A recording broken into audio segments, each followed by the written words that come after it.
Shoutout po sa inyo. Premier ko, Jomar. Ang alin po yung premier natin? Annalisa Dolor, shoutout po. Jocelyn Sasuman, shoutout po. Yun.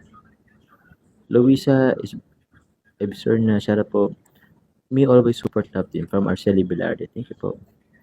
Julieta Bandulin, I love Jomcar. Kailan Boracay niyo, Joms? I don't know po. Di ko po alam. Hopefully this year.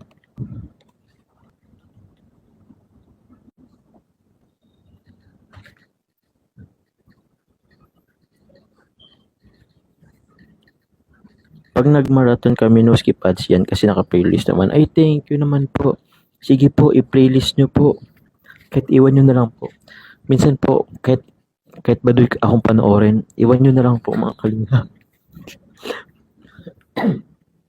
Ilapag nyo na lang po sa lamesa nyo tapos gawin nyo na po ang gagawin nyo. I-playlist nyo na lang po mga kalinga. Thank you po. Kanta ka pa pa, Jobs. Hindi po pwede. Nasa coffee shop po tayo. Ano, bigla tayo nag-concert dito? Grabe naman. Pwede nakalibre sila ng ng concert niyan. Ano tayo? Konti lang naman pala. Konti lang naman sila. Annalisa Dolor, sige po. Naglalambig si atin Lisa. Thank you po. Thank you po kay... Sino nga yun? Wait lang po. Magusong pasalamat. Meron silang para kay Ponce. Thank you po kay... Asan na nga po yun? Kay Tita Loida. Tita Loida, salamat po para sa nagpadala rin po siya para sa aking kapatid na si Pons. And gusto rin ni Ate Loida po sila magkain po sa labas. Jollibee. Thank you po. Ay, itong kay Calvario ng Europe, na-claim ko na to. Ay, Calvario ng Europe, na-claim ko na po pala yun. And also po kay Tita Julie Santos. Salamat po. Ay. Meron din nagbabigay sa ating mga panggas. Panggas po ay laking tulong po yan. Lalo pag nagta-travel. Bike grow, makonsumo pa naman po ang sasakyan.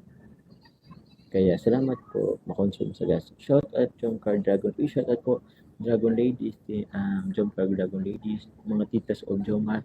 Shout out po sa inyo.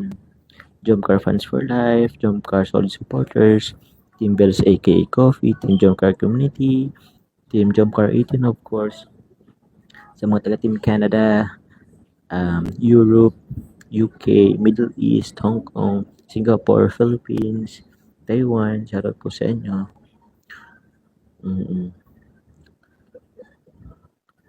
Opo, salamat po Tita Beck Rui. Isang kanta. Muli ay iyong pagbigyan, ako'y nagkamali. yun yung kinanta natin last episode.